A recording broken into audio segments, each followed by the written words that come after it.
Hey, I'm Sam. And I'm B. We made this compilation video for you guys of all the places we visited last year but didn't get to post online. So please enjoy this catch-up video. Thank you. Bye guys. Some of these are speed rounds, starting with Kitty Hawk. Gray and cold, but awesome to see history come alive. This is as close as we got to New York City, just including it for fun. So much to say about Boston. This was the first US city in a while where B and I agreed we might want to live someday. We had to go into Bangor and stalk Stephen King, now the Stephen King and Tabitha King Foundation. We closed Maine out by going to the easternmost point in the US in Lubbock, Maine. You could throw a stone into Canada, but not really. Peggy's Cove, Nova Scotia. Picturesque and rugged, postcards abound, but no moose. Twillingate, Newfoundland. An awesome hike to see icebergs. There was so much grandeur. In addition, we were out the great 2024 eclipse in a Walmart parking lot. St. John's, Newfoundland. When we went, it was just starting to thaw out. This amazing view is from Signal Hill, and it literally took our breath away. You can see St. John in the distance there. We also drove to Cape St. Francis Lighthouse. This place did not skimp on warnings to not get close to the cliff edges, as the waves here will end you pretty quickly. This is the easternmost point in Canada and no moose to be seen. Quebec City. This place stole our hearts, and we really vibed with the atmosphere and the people here. We couldn't help but daydream about living here someday. Old world and new on full display. Now we definitely need to learn French and get used to smaller digs, but who knows? We pick up our journey in Vegreville, Alberta, and we're looking at the world's largest Pysanka, or Ukrainian Easter egg, created to celebrate Ukrainian-Canadian relations. We've now crossed over into the Yukon territory, and you're looking at Kluane Lake, the largest lake entirely within the Yukon, still frozen when we got there. On the Alcan now, and we started to see an uptick in wildlife. Check out this caribou. We drove past a giant herd of bison.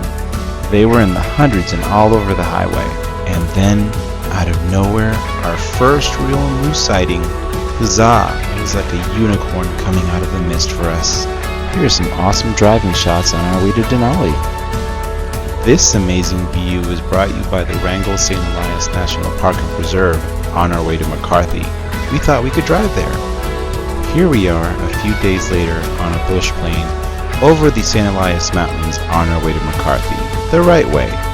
The town itself is pretty quiet due to tourist season not being in full swing, but we did get to check out the Kennecott Mines. Sadly, there were no ghosts that we saw.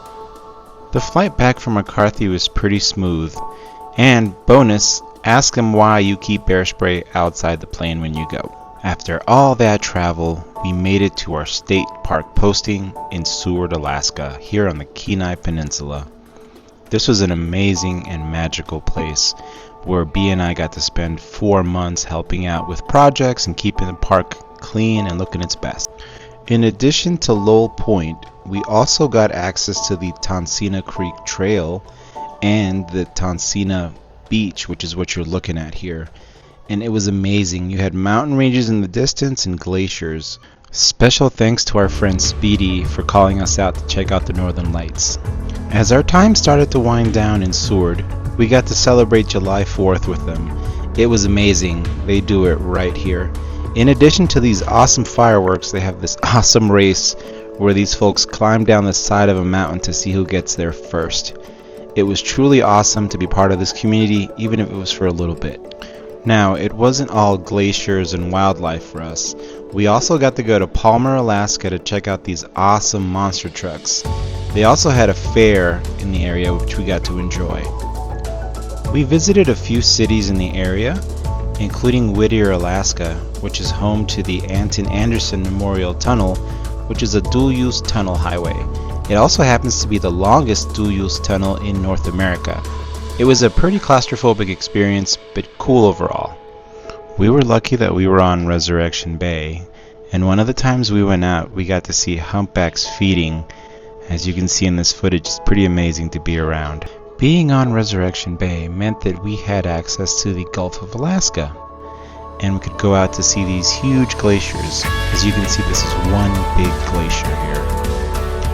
On the boat ride back, we got to see some Dall's porpoises trying to keep up with our boat. And just like that, our season in Alaska was over and we were in Whistler, BC, taking in the sights as we made our way to Vancouver. Who was in Vancouver? Why, it was Gong Gong and Popo! We then snuck into Seattle, got to hang out at Pike's Market, got to take in the Space Needle, and then we started making our way down. We tried to keep it weird in Portland. It was pretty cool overall. And then we started to take in the sights on the coast, such as Cannon Beach here. We continued on to Secret Beach, which is very nice, but the highlight was the Hoh River rainforest. It was magnificent and primeval.